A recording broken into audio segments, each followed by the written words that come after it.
Power Ballad is the story of Rick Power, who's a musician in a band called The Bride and Groove. They play cover songs, celebrate good times. Come on. He's and Paul Rudd is the lead singer. When he was younger in an original band, he met a woman in Ireland. He fell in love and started a family. He gave up his rock career, but now he's an older man. He's he's a singer in this wedding band that's very popular, by the way. His best mate is in the band, plays guitar, and they really have fun going to these events. And just, he's got a good life, good living, going around in the van with the bride and groove. He plays a wedding that actually a famous singer, Danny Wilson, played by Nick Jonas of the Jonas Brothers, a band that, sorry to admit, I'm not a Jonas Brothers fan, but he plays kind of a version of himself. He plays kind of a washed up singer who was in a boy band. And Danny Wilson gets up during this wedding and is encouraged to participate and sing a song. So Rick Power brings up Danny. They sing a song together on stage. The chemistry is there and it's great. Crowd goes wild. The wedding's over and Danny and Rick just sort of go off to Danny's hotel room and they're just peer to peer. He's the older musician who never got his big shot. And Danny Wilson's the younger musician who maybe a has-been, who's trying to make a comeback. And they just play songs for each other. What do you think of this? What do you think of that? He kind of helps them. He helps them come up with music. One of the best sequences in the movie is watching two musicians creatively work out problems. Oh, you should make the bridge this, the chorus should be that, go high on this.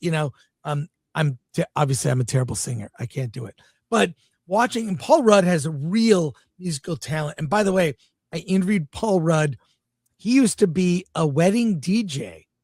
That was his thing back in the day. So he seems very comfortable in this role. They have this long drunken night that goes to early in the morning where they play songs for each other. They're writing things. They're both very drunk. And Rick Power plays this song, How to Write a Song Without You, meaning without you in my life. How can I write songs without this love? And he kind of presents this song to Danny and they're playing. Oh, it's nice. 6 months go by. Suddenly Danny Wilson has this song he presents to his manager, played by Jack Rayner, who plays his manager, Mac. And somehow he comes up with how to write a song without you. He plays it for his girlfriend, Marcia, played by Havana Rose Liu, who we just saw in Tuner. And this song really resonates. Like, women like it, especially. Like, you wrote this song for me. How can I write a song without you? And he performs this song. It becomes a huge #1 hit on YouTube. This song goes 2 million views in one day. In a short time, 500 million views on YouTube.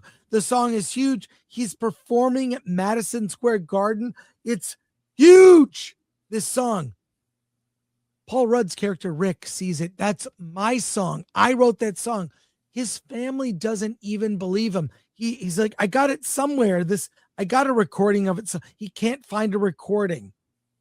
But he had such this great moment with Danny, and he's going to go to LA to track him down, to confront him about this. That's like the first half of the movie, which much of that you see in the trailer. Where it goes in the third act, I don't want to say, not where expected. This movie has so much heart, so much about what a life goal is, to do something creative. And Rick doesn't even care about the money. He just wants people to know, I wrote that song. It's my song. And the meaning it has is not what you think. And this movie is directed by John Carney, who did some other films that are, all of his movies have some music angle. He did Once, Begin Again, Sing Street, Flora and Son. All of his movies have some music angle. Once is a classic, actually. That movie is huge. This is amazing. The chemistry with Nick Jonas and Paul Rudd is so good. They're so good in the cast, I gotta say. And you see, like, you would think that the Danny Wilson character is a complete a-hole, but honestly, they're so drunk that night. Maybe he thinks he wrote it. Like, we see what we see, but the characters, when they're just riffing with each other, trying to like help each other as creative colleagues, is so beautiful. That scene in the very first third of the movie. I think the trailer gives away a lot, but the third act of this movie, I mean, I got so choked up by the end. What it's about. I mean, it's about, you got this, young potential has-been having a comeback, and this guy later in years, but he has, you know what? He has a family life. That means more to him than anything. I cannot recommend this movie enough. It almost feels like a romance, even though, like, really, there's not. I mean, Paul Rudd is married and has a young daughter. She's a teenager, and God, I can't rave enough about it. Paul Rudd's performance, also his musical performance in the movie, is amazing. I don't know Nick Jonas, but now I'm a fan. I'm a fan of Nick Jonas. I can't believe I'm saying that. His portrayal, Danny Wilson is effectively what I believe is, he's a lot like the character he plays, probably maybe less or more of an asshole. I don't know. Can't recommend it enough.